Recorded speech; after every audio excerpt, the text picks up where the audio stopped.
At 9:17 on the morning of January 22nd, 1943, Second Lieutenant John George crouched in the ruins of a Japanese bunker west of Point Cruz, watching a banyan tree 240 yards away through a scope his fellow officers had laughed at for 6 weeks.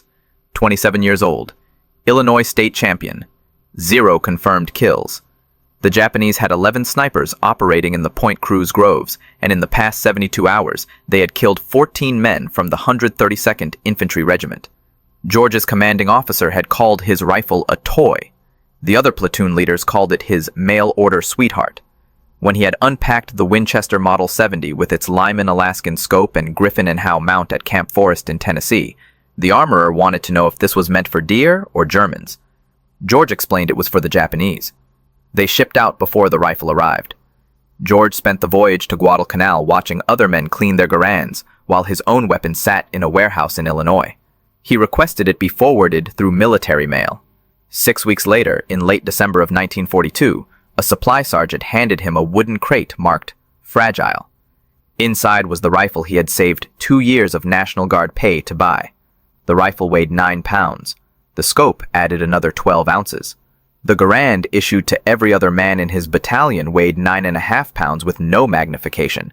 George's rifle was bolt action, 5 rounds. The Garand was semi-automatic, 8 rounds. Captain Morris ordered him to leave the sporting rifle in his tent and carry a real weapon. George carried it anyway. The 132nd Infantry had relieved the Marines on Guadalcanal in late December of 1942. The Marines had been fighting since August. They had taken Henderson Field. They had held it. But they had not taken Mount Austin, and they had not cleared the Japanese from the coastal groves west of the Matanikau River. Mount Austin stood 1,514 feet tall. The Japanese called it the Gifu. 500 men, 47 bunkers.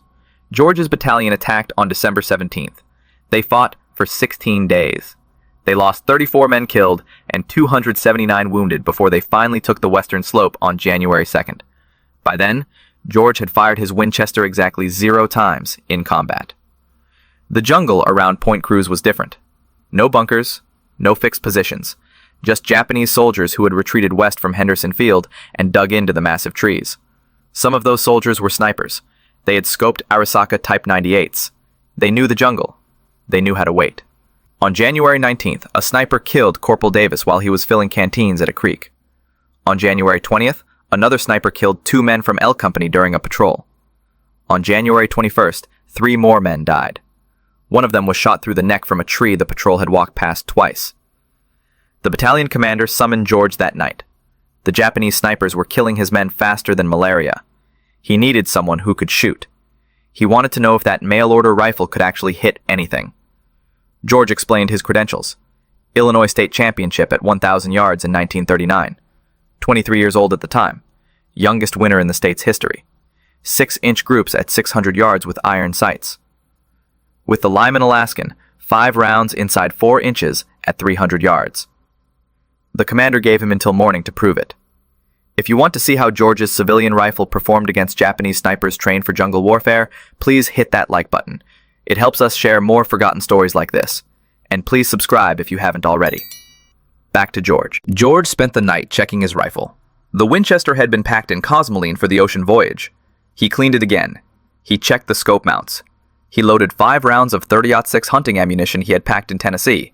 Military ball ammo. The same cartridge the Garand fired. At dawn on January 22nd, George moved into position in the ruins of a Japanese bunker his battalion had captured 3 days earlier. The bunker overlooked the coconut groves west of Point Cruz. Intelligence said the Japanese snipers operated from the large trees in that area. Banyan trees.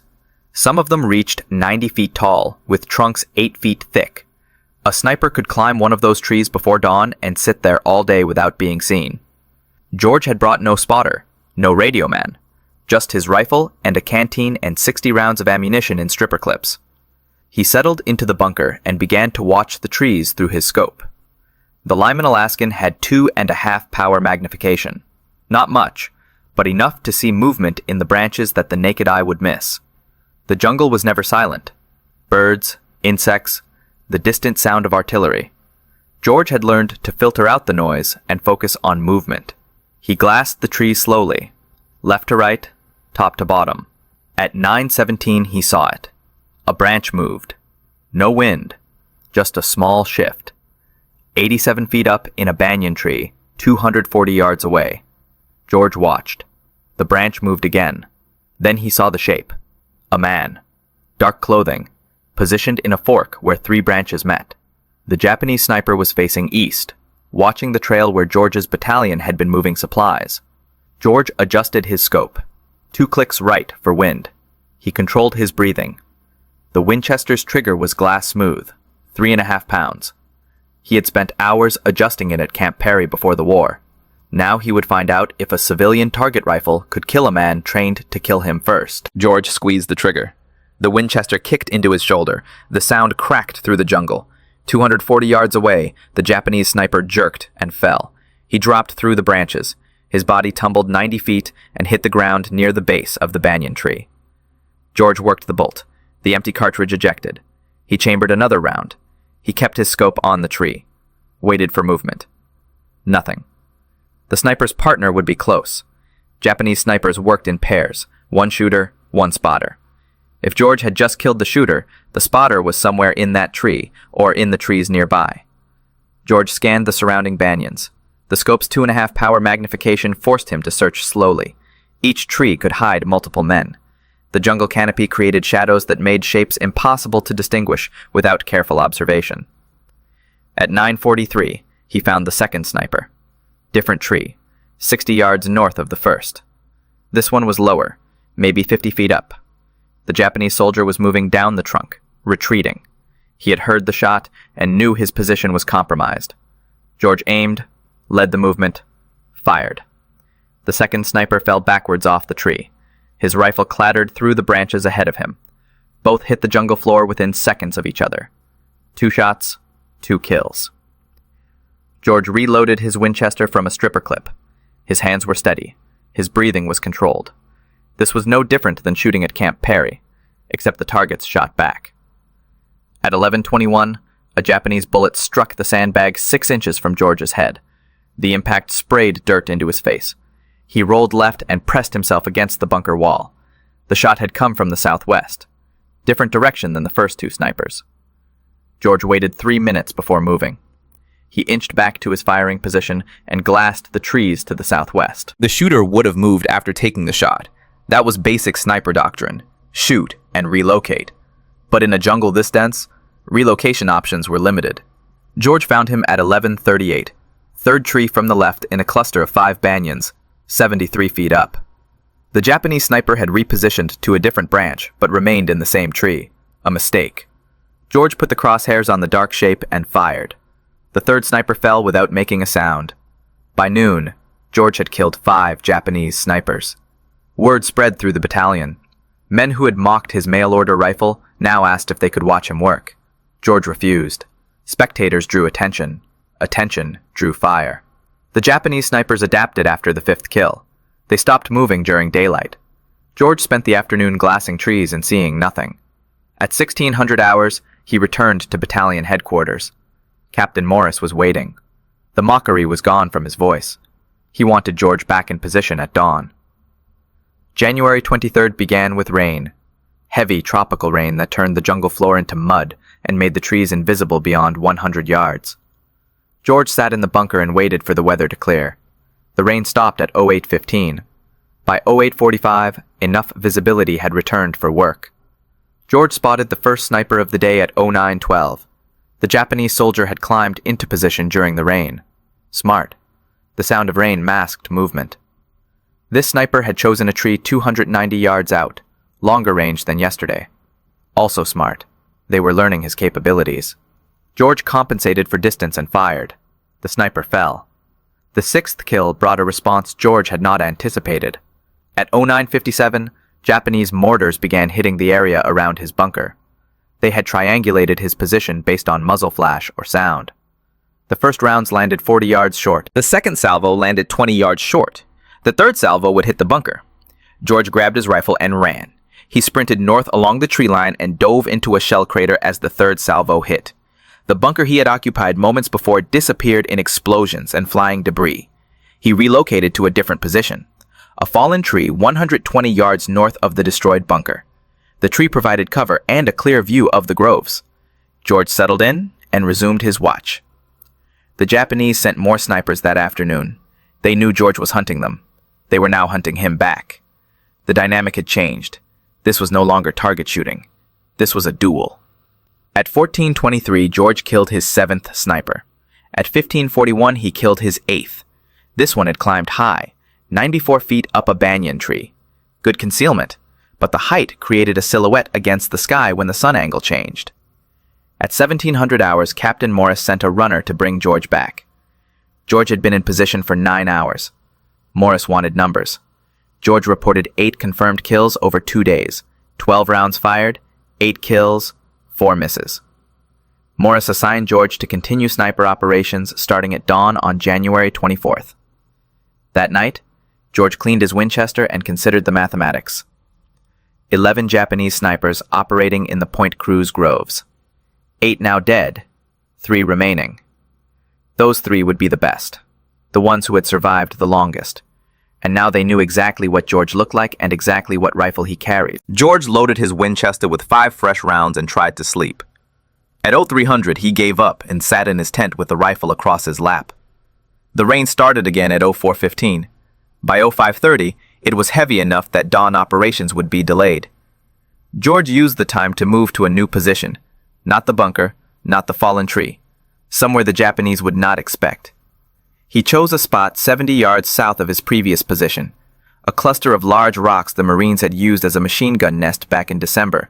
The position offered good cover and overlapping fields of fire into the groves. He settled in and waited for the rain to stop. At 0743, the rain slowed to a drizzle. Visibility improved. George began glassing trees. At 0817 on January 24th, he found sniper number 9. The Japanese soldier was positioned in a palm tree 190 yards out. Low, only 40 feet up. Unusual. Most snipers climbed high for better sight lines. This one had chosen concealment over elevation. The palm fronds created a natural hide that would be invisible from ground level. But George was not at ground level. He was elevated on the rocks. The angle gave him a view down into the fronds. He could see the dark shape of the sniper's shoulders and head. George aimed, controlled his breathing, began to squeeze the trigger. Then he stopped. Something was wrong. The position was too obvious, too easy. George had been hunting snipers for 3 days. He had killed 8 men. The remaining 3 would not make elementary mistakes. They would not position themselves where an elevated shooter could spot them. Unless it was bait. George lowered his rifle and scanned the surrounding trees. If the sniper in the palm was bait, the real shooter would be positioned to cover him, watching for anyone who took the shot, waiting for muzzle flash, ready to return fire. George glassed the trees methodically, left to right, top to bottom. He checked every tree within 300 yards of the palm. It took 11 minutes. At 0828, he found the real threat. A banyan tree 80 yards northwest of the palm, 91 feet up. The Japanese sniper was positioned in a perfect hide. Branches and vines concealed him from 3 sides. He had a clear line of sight to George's previous position at the fallen tree. He was waiting for George to appear there, or to take a shot at the bait in the palm tree. George had 2 problems. First, the real sniper was watching the wrong location. If George fired at him, the sound would reveal George's actual position. The sniper would relocate before George could work the bolt and chamber another round. Second, if George did nothing, the sniper would eventually realize George was not at the fallen tree and begin searching for him. George decided to use the bait against them. He aimed at the decoy sniper in the palm tree, adjusted for wind, fired. The decoy sniper jerked and fell from the palm. George immediately swung his rifle toward the banyan tree 91 feet up. The real sniper would react to the shot. He would turn toward the sound. That turn would create movement. George saw it. A slight shift. The sniper was repositioning to face George's location. George put the crosshairs on the dark shape and fired before the sniper could fully turn. The real sniper fell. His rifle tumbled after him. 2 shots, 2 kills. But George had revealed his position to anyone else watching. He grabbed his rifle and ammunition and ran. He moved east along the rock line and dropped into a drainage ditch 40 yards away. He pressed himself into the mud and waited. At 08:34, Japanese machine gun fire raked the rocks where he had been positioned 6 seconds earlier. The bullets kicked up dust and stone fragments. The fire lasted 17 seconds. When it stopped, George counted to 60 before moving. He relocated again, this time to a position 100 yards east, a shell crater partially filled with rainwater. George settled into the crater with water up to his chest. He rested the Winchester on the crater rim and resumed glassing trees. 10 confirmed kills, 1 remaining. The 11th sniper would be the best, the smartest, the most experienced. He had watched 10 of his comrades die over 3 days. He knew George's tactics. He knew George's rifle. He knew George's approximate location. And somewhere in those trees, he was watching, waiting, planning. George scanned the jungle through his scope. The Lyman Alaskan magnification made distant shapes visible, but not identifiable. Every dark spot could be a branch, or a man. George had to study each one carefully. At 09:47, he realized his mistake. The 11th sniper was not in the trees. He was on the ground, and he was moving toward George's position. George saw the movement at the edge of his peripheral vision, 60 yards south, low to the ground, a shape moving through the undergrowth parallel to the tree line. The Japanese sniper was using the jungle floor vegetation for cover, ferns, vines, fallen branches. He was crawling toward George's last known position at the rocks. George remained motionless in the water-filled crater. The Winchester was already shouldered. His breathing was controlled. But the angle was wrong. The crater rim blocked his view of the approaching sniper. George would have to rise up to get a clear shot.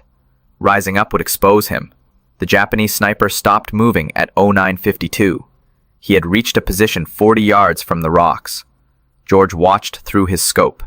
The sniper was studying the rocks, searching for movement, for any sign of his target. George waited. Patience was the primary skill of sniper work, the ability to remain still, to let time pass, to wait for the right moment rather than force a bad shot.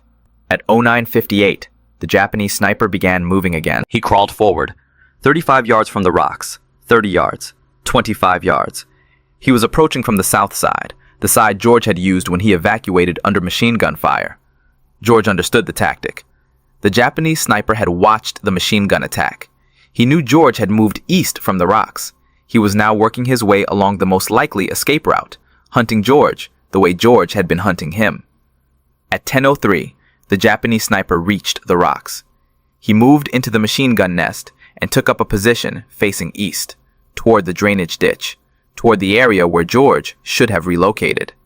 The sniper was now 38 yards from George's actual position in the water-filled crater. But he was facing the wrong direction. His back was exposed. George had a clear shot.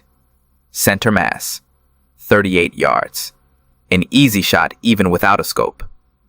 But George hesitated. This sniper had survived 10 days of American operations in the Point Cruz groves. He had outlived 10 other snipers, men who had been killed because they made mistakes. This man would not make mistakes. The position in the rocks was too exposed, too vulnerable. No experienced sniper would remain there for more than a few seconds. This had to be another decoy, another bait position. George kept his scope on the sniper in the rocks, but expanded his awareness to the surrounding area. If this was bait, the real threat would be positioned to cover it, somewhere with line of sight to anyone who took the shot. At 10:06, George found it. A second Japanese soldier. 70 yards northwest of the rocks, behind a fallen tree trunk. This soldier was not moving, not repositioning, just watching, waiting. His rifle was aimed toward the drainage ditch where George should have been hiding. 2 men, not 1. The 11th sniper had brought support. Or perhaps these were the final 2 snipers, numbers 10 and 11, working together. George made his decision. He could not shoot both men before they reacted. The bolt-action Winchester required him to work the action between shots. That gave them time to locate him and return fire. He needed a different approach. George slowly lowered himself deeper into the water. He submerged until only his eyes and the top of his head remained above the surface. He kept the Winchester pointed skyward to keep water out of the barrel. Then he waited. At 10:13, the Japanese soldier in the rocks stood up. He had spent 10 minutes watching the drainage ditch and seen nothing. He believed George had moved farther east. He turned and signaled to his partner behind the fallen tree.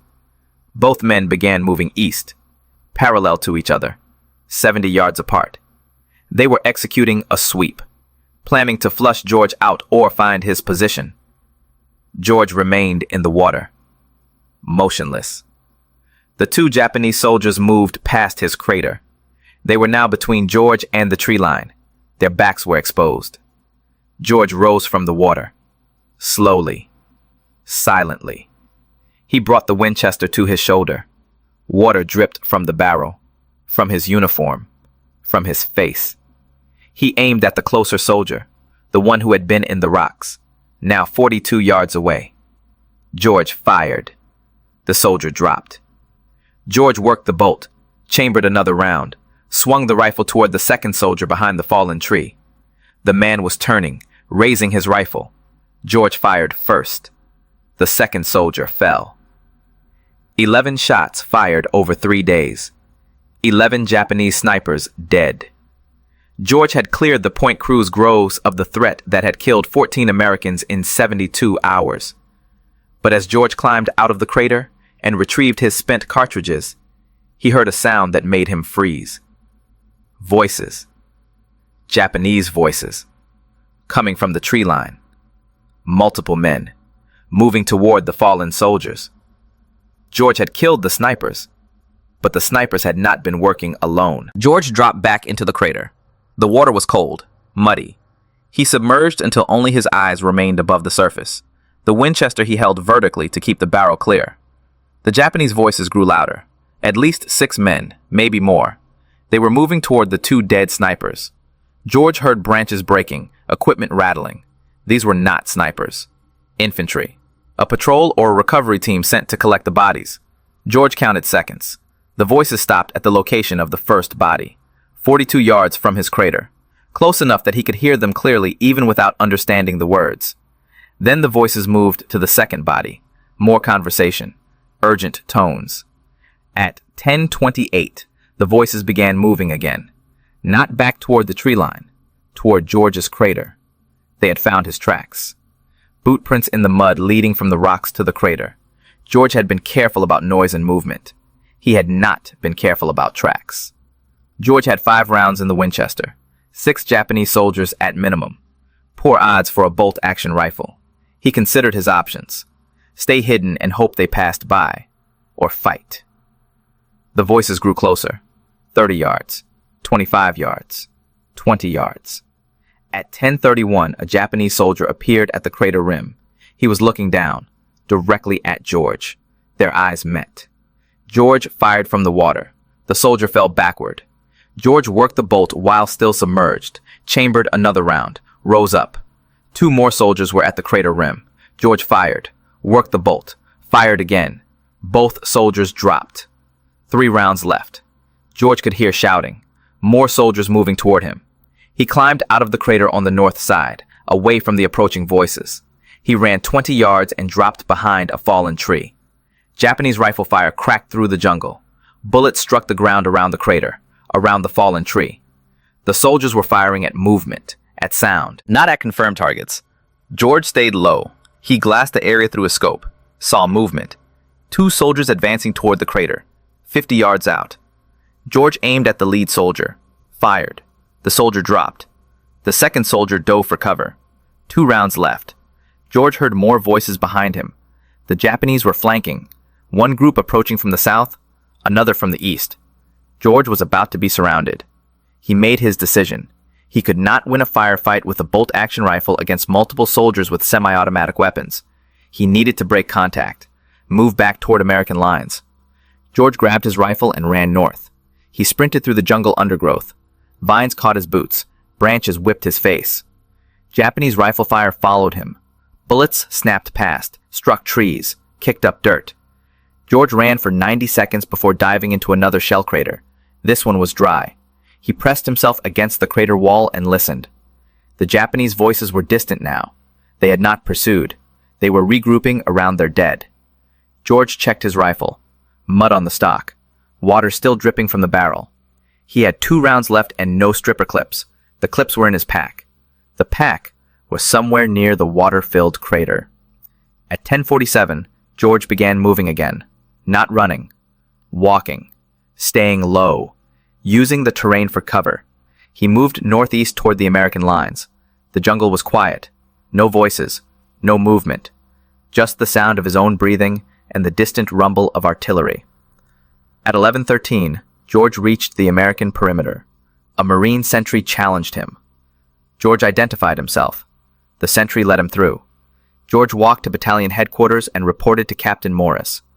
Morris wanted a full debrief. George provided it. 11 Japanese snipers killed over 4 days. 12 rounds fired against the snipers. 11 hits. Then a firefight with infantry. 3 more kills. 5 total rounds in that engagement. Morris asked about ammunition status. George was down to 2 rounds. Morris asked about the rifle. George said it was functional but needed cleaning.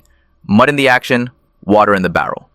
Morris told George to clean his rifle and rest. No operations tomorrow. The battalion was moving east. The Point Cruz groves were no longer a priority. The Japanese were evacuating Guadalcanal. Intelligence suggested they would complete the withdrawal within 2 weeks. George returned to his tent. He field stripped the Winchester and spent 2 hours cleaning every component. Cosmoline and gun oil. Patches run through the barrel until they came out clean. He checked the scope mounts. Adjusted the eye relief. Loaded 5 fresh rounds.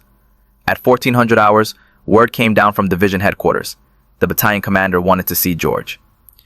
George walked to headquarters wondering if Morris had filed a negative report. Unauthorized engagement, excessive ammunition expenditure, operating alone without support. Instead, he found Morris and 2 other officers waiting. One of them was Colonel Ferry, the regimental commander. Ferry had one question.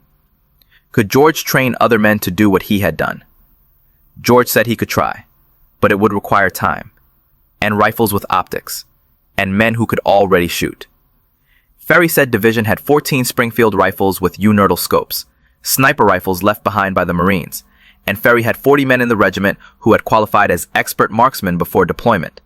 Ferry wanted George to create a sniper section, train the men, develop tactics, clear any remaining Japanese snipers from American operational areas.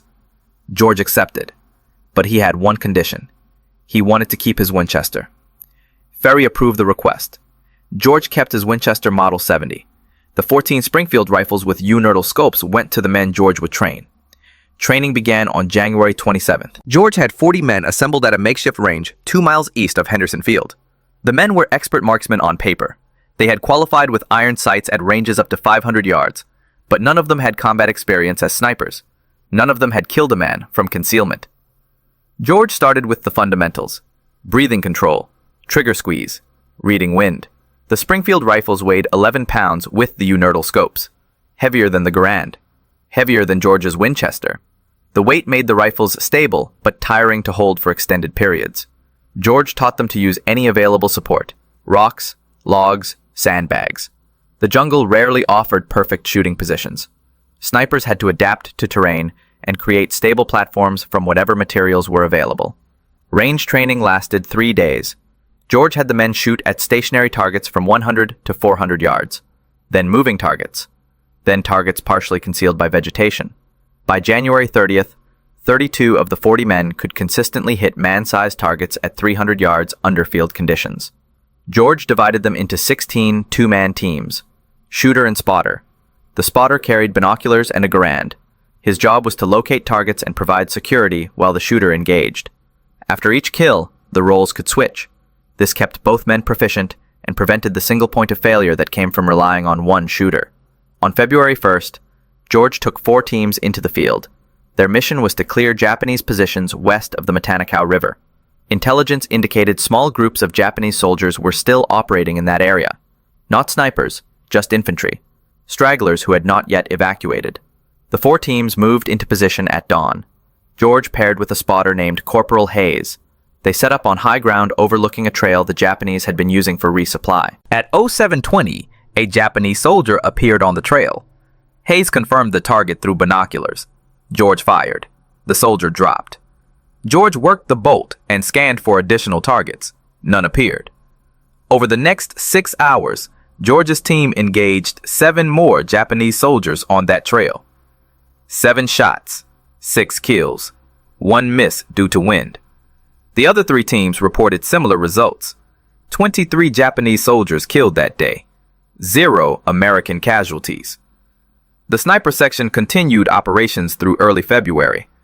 By February 9th, the section had killed 74 Japanese soldiers. The number was conservative, only counted confirmed kills where the body could be observed. The Japanese evacuation accelerated during this period. Destroyers arrived at night to pick up troops from Cape Esperance on the western tip of Guadalcanal. American forces pushed west to interdict the evacuation, but the Japanese fought effective rearguard actions. George's sniper section was tasked with eliminating Japanese soldiers covering the retreat routes. On February 7th, George was operating near the Tanamboga River when a Japanese rifleman shot him. The bullet struck George in the left shoulder. The impact spun him around and knocked him down. Hayes dragged George to cover and called for a corpsman. The wound was serious but not fatal. The bullet had passed through muscle without hitting bone or major blood vessels. George was evacuated to a field hospital near Henderson Field. Doctors cleaned the wound and sutured it closed. They told George he would recover, but needed rest. No combat operations for at least 3 weeks. George spent 2 weeks at the field hospital. During that time, the Japanese completed their evacuation of Guadalcanal. On February 9th, American forces reached Cape Esperance and found it empty. The campaign was over.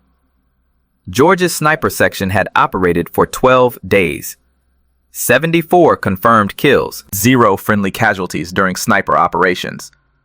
The section was officially recognized by division headquarters. Colonel Ferry recommended George for a Bronze Star. But George's war was not finished. While he recovered at the field hospital, orders came down from Pacific Command. The Army needed experienced combat officers for a new mission, something in Burma, something classified. George volunteered. By March, George was on a transport ship heading west across the Pacific. His Winchester Model 70 was packed in a waterproof case in the cargo hold. The Lyman Alaskan scope was wrapped in oilcloth. George did. The Marauders rarely engaged in the kind of long-range precision shooting that required a scoped rifle. Most combat was close range, ambushes at 50 yards or less, firefights in dense vegetation where you could barely see 30 feet. George realized something during those 3 months in Burma. The Winchester Model 70 was an excellent rifle, perhaps the best bolt-action sporting rifle ever made. But modern warfare was changing. Semi-automatic rifles like the Garand were becoming standard. The next war would require different weapons, different tactics. But there would be no next war for George. Not immediately. By June of 1944, he was evacuated from Burma with the rest of the Marauders. The unit was disbanded. George was reassigned to training duties in the United States. He never fired his Winchester in combat again. George returned to the United States in July of 1944. The Army promoted him to captain and assigned him to Fort Benning, Georgia. His job was training infantry officers in marksmanship and small unit tactics. He taught the lessons he had learned on Guadalcanal and in Burma: how to move through jungle terrain, how to identify and engage targets at distance, how to operate independently without supply lines. He kept his Winchester Model 70. The rifle had traveled from Illinois to Tennessee to Guadalcanal to India to Burma to Georgia. It had killed at least 14 enemy soldiers in confirmed engagements. Probably more. George had stopped counting after Burma. The rifle sat in a footlocker in his quarters at Fort Benning. George rarely looked at it. The war had changed. The Pacific Islands were being retaken one by one. American forces were advancing through France and into Germany. The need for individual marksmen with privately owned rifles was fading. The military was standardizing. Mass production. Interchangeable parts. Soldiers with identical equipment and identical training. George understood the necessity. Modern warfare required industrial scale. But something was being lost. The individual skill. The craftsman approach to soldiering. The idea that a man with the right rifle and the right training could change the outcome of a battle. George was discharged from the Army in January of 1947. Lieutenant Colonel. 2 Bronze Stars, 1 Purple Heart. Combat Infantry Badge. He returned to Illinois and enrolled at Princeton University on the GI Bill. He studied politics. Graduated with highest honors in 1950. After Princeton, George spent 4 years at Oxford, then 4 years in British East Africa, studying regional politics and institutions. He eventually settled in Washington, D.C. as executive director of the Institute of African American Relations. Later, he joined the State Department's Foreign Affairs Institute as a consultant and lecturer on African affairs. George never spoke publicly about Guadalcanal or Burma during those years. He had colleagues who knew he had served in the Pacific, but they did not know about Point Cruz. They did not know about the Japanese snipers. They did not know about the Winchester Model 70 that sat in a case in his home. In 1947, George decided to write down what had happened. Not for publication, just for his own record. He wanted to document the weapons and tactics of jungle warfare while the details were still fresh. He wrote for 6 months. The manuscript grew to over 400 pages. A friend at the National Rifle Association read the manuscript and suggested publication. George was reluctant. The book was technical, detailed descriptions of rifles and ammunition and ballistics, not the kind of content that interested general readers. But the NRA convinced him. The book was published in 1947 under the title Shots Fired in Anger. It became a classic among firearms enthusiasts and military historians. The book described George's experiences on Guadalcanal and Burma with clinical precision. No embellishment, no hero worship, just facts and observations about what worked and what did not work in combat. The book is still in print today, still used as a reference by collectors and historians studying World War II small arms. George's descriptions of Japanese weapons remain some of the most detailed contemporary accounts available. George lived to see the United States fight 3 more wars: Korea, Vietnam, the Gulf War. He watched the evolution of military rifles from the Garand to the M14 to the M16. He watched sniping become a formal military specialty, with dedicated training, not know the details of the Burma mission. He only knew it involved jungle warfare, long-range patrols, operations behind Japanese lines, the kind of mission where a man with a rifle that could hit targets at 600 yards might prove useful. The transport reached India on April 3rd. George and 200 other officers were briefed on their assignment. They would join a new unit, 3,000 men total. The unit had no official designation yet. The men called themselves something else. They called themselves Merrill's Marauders. The 5,307 Composite Unit was officially designated on May 28, 1943, but the men had been training since April. Long-range penetration tactics, jungle survival, operations without supply lines. The unit was modeled after British Brigadier Order Wingate's Chindits, small mobile forces that could operate deep behind enemy lines for extended periods. George was assigned to the 2nd Battalion. His role was not officially listed as sniper. The Army did not have formal sniper positions in its table of organization. George was designated as a rifle platoon leader, but Colonel Ferry's recommendation had followed him from Guadalcanal. Battalion command knew what George could do with a rifle. Training took place in central India. The terrain was different from Guadalcanal, but the principles remained the same. Heat, humidity, dense vegetation, limited visibility.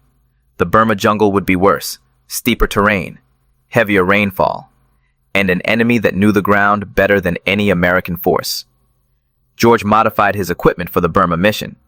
The Winchester Model 70 had performed well on Guadalcanal, but that had been short-range operations with regular resupply.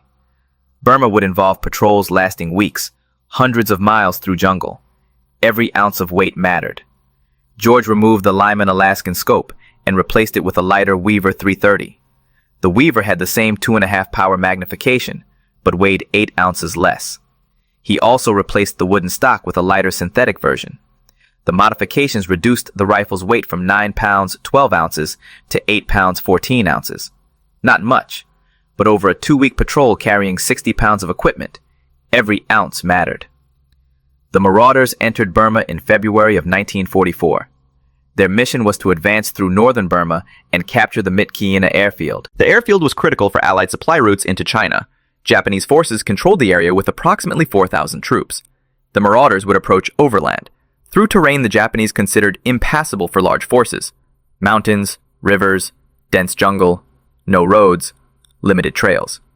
The force would carry all supplies on their backs or with pack mules. No motorized transport, no artillery support, just rifles and mortars and the ability to move fast through impossible terrain. George's battalion began the march on February 24th. The first week covered 83 miles through mountainous jungle. Men collapsed from exhaustion. Malaria cases increased daily. The pack mules struggled with the terrain. Several had to be shot when they broke legs on steep descents. By March, the battalion had covered 217 miles. They had engaged Japanese forces 12 times. Small skirmishes, ambushes. Quick firefights followed by rapid withdrawal. The marauders were not meant to hold ground. They were meant to move, to harass, to cut supply lines and create chaos behind Japanese positions.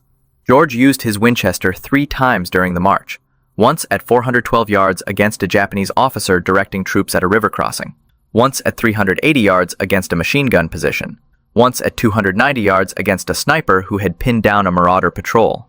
3 shots, 3 kills. George never fired more than once per engagement. The Winchester's report was distinctive, different from the Garand's sharp crack. 1 shot announced his presence. A second shot would give the Japanese time to locate him. George learned to shoot and move immediately. The march to Myitkyina took 3 months. By late May, the marauders had covered over 700 miles. They had lost more men to disease than combat. Malaria, dysentery, typhus. The unit that entered Burma with 5,300 men was down to fewer than 3,000 effectives. On May 17th, the marauders captured Myitkyina airfield. The operation was a success, but the cost had been severe. The unit was combat ineffective. Too many casualties, too many sick, too much time in the jungle without rest or proper medical care. George survived the Burma campaign. His Winchester survived, but the rifle that had proven so effective on Guadalcanal had been used only 7 times in 3 months of operations and equipment. He watched the lessons of World War II being relearned and refined by new generations of soldiers. John George died on January 3, 2009. He was 90 years old. The Winchester Model 70 that had killed Japanese snipers on Guadalcanal was donated to the National Firearms Museum in Fairfax, Virginia. It sits in a display case with a placard describing its history. Most visitors walk past without stopping. It looks like any other vintage hunting rifle, but it is not. It is the rifle that proved a state champion marksman with a mail-order scope could outshoot professionally trained military snipers. The rifle that cleared the Point Cruz groves in 4 days when an entire battalion could not do it in 2 weeks. The rifle that changed how the American military thought about individual marksmanship in modern warfare. If this story moved you the way it moved us, do me a favor. Hit that like button. Every single like tells YouTube to show this story to more people. Hit subscribe and turn on notifications. We're rescuing forgotten stories from dusty archives every single day.